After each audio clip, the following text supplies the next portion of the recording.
4 రోజుల్లో AP assembly ఎన్నికలు 2024 జరగనున్న నేపథ్యంలో కీలక పరిణామం చోటు చేసుకుంది. వైసీపీ అధినేత జగన్ ప్రయత్నాలకు కేంద్ర ఎన్నికల సంఘం చెక్ పెట్టింది. సంక్షేమ పథకాల పేరుతో పోలింగ్కు 2 రోజుల ముందు డబ్బులు పంపిణీ చేయాలని సీఎం జగన్ భావించారు.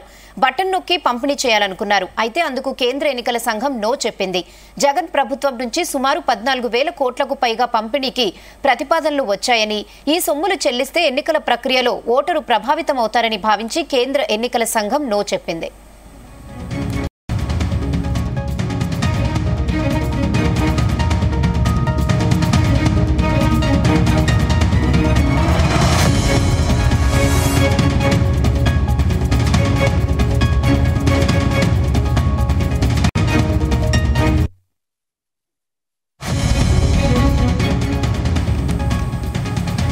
నాలుగు రోజుల్లో ఏపీ అసెంబ్లీ ఎన్నికలు 2024 జరగనున్న నేపథ్యంలో కీలక పరిణామం చోటు చేసుకుంది. వైసీపీ అధినేత జగన్ ప్రయత్నాలకు కేంద్ర ఎన్నికల సంఘం చెక్ పెట్టింది. సంక్షేమ పథకాల పేరుతో పోలింగ్కు 2 రోజుల ముందు డబ్బులు పంపిణీ చేయాలని సీఎం జగన్ భావించారు. బటన్ నొక్కి పంపిణీ చేయాలనుకున్నారు. అయితే అందుకు కేంద్ర ఎన్నికల సంఘం నో చెప్పింది.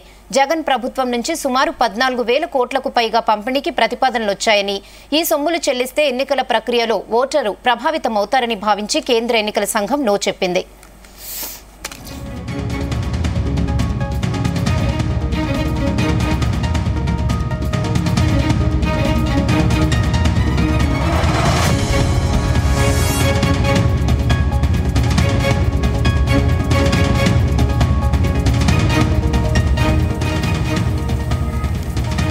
ఇదే విషయంపై మరిన్ని అప్డేట్స్ మా ప్రతినిధి ప్రసాద్ అందిస్తారు. ప్రసాద్. రెహనా, ఏదైతే ఎన్నికల కమిషన్ ఇప్పటికే తీసుకున్న నిర్ణయాలపై వైసీపీ కొంత ఇబ్బంది పడుతున్న పరిస్థితి ఉంది. ఈ పరిణామాల నేపథ్యంలో ఏదైతే 847 కోట్లకు సంబంధించి రైతులకు చెల్లించాల్సిన పెట్టుబడి రాయితీ, అదేవిధంగా 610 కోట్లకు సంబంధించి ఏదైతే ఈ ఫీజు రియంబర్స్మెంట్ నిధులను ఈ 2 రోజుల్లోనే జమ చేసేలాగా ఆంధ్రప్రదేశ్ ప్రభుత్వ అధికారులు కూడా సిద్ధమయ్యారు. దీనికి సంబంధించి చూస్తే కనుక 10,000 కోట్ల వరకు కూడా ఏదైతే రుణాలను కూడా సమీకరించారు. అయితే ఇందులో చూస్తే కనుక దీన్ని ఇప్పటికే ఫిర్యాదులు అందిన నేపథ్యంలో ఎన్నికల కమిషన్ ఈ మొత్తం వీటిని ఏదైతే ఈ బ్యాంకులో జమ చేయడం, డిపాజిట్ చేయడానికి కూడా ఎన్నికల కమిషన్ అడ్డుకుంది. ఏదైతే ఎక్స్పెక్ట్లను వీటిని ఎన్నికల తర్వాత జమ చేయాలి తప్ప ఎన్నికలకి ముందు రోజు కానీ తర్వాత 2 రోజుల ముందు కానీ జమ చేయడానికి వీలేదని కూడా ఎన్నికల సంఘం ఆదేశించింది. దీంతో ఇది వైసీపీకి కొంత షాక్ గా చెప్పుకోవచ్చు. ఇది ప్రధానంగా చూస్తే కనుక రేపు ఒక్కరోజే బ్యాంకులు పనిచేస్తాయి. అదే శనివారం, 2వ శనివారం సెలవు, అదేవిధంగా ఆదివారం, తర్వాత సోమవారం పోలింగ్ రోజు. కాబట్టి 3 రోజులు కూడా ఈ బ్యాంకులు పనిచేయవు.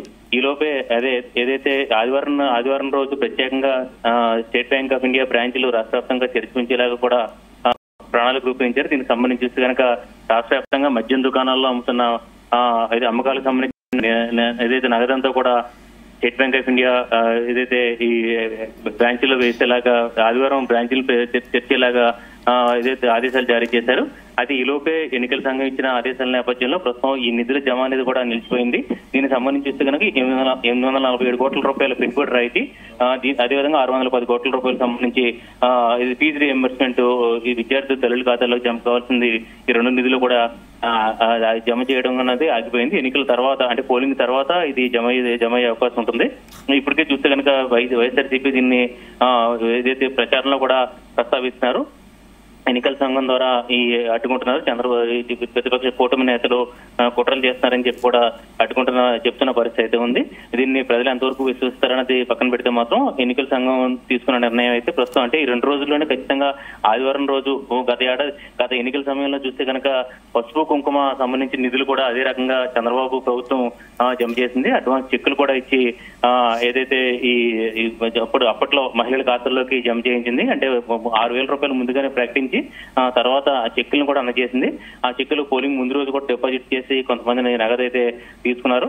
అయితే ఈ ప్రస్తుతం అదే విధానంలో కొంత పోలింగ్ ముందు రోజు ప్రభుత్వ సంక్షేమ పథకాలకు సంబంధించిన నిధులు జమ అయ్యే అవకాశం అయితే అనిపించింది. అయితే ప్రస్తుతం ఎన్నికల సంఘం తీసుకున్న నిర్ణయాలతో బ్యాంకు సిబ్బంది కాబట్టి ఆంధ్రప్రదేశ్ అధికారులు కూడా ఈ ప్రక్రియను కూడా నిలిపివేయనున్నారు. Rehana. Okay Prasad, thanks for the updates.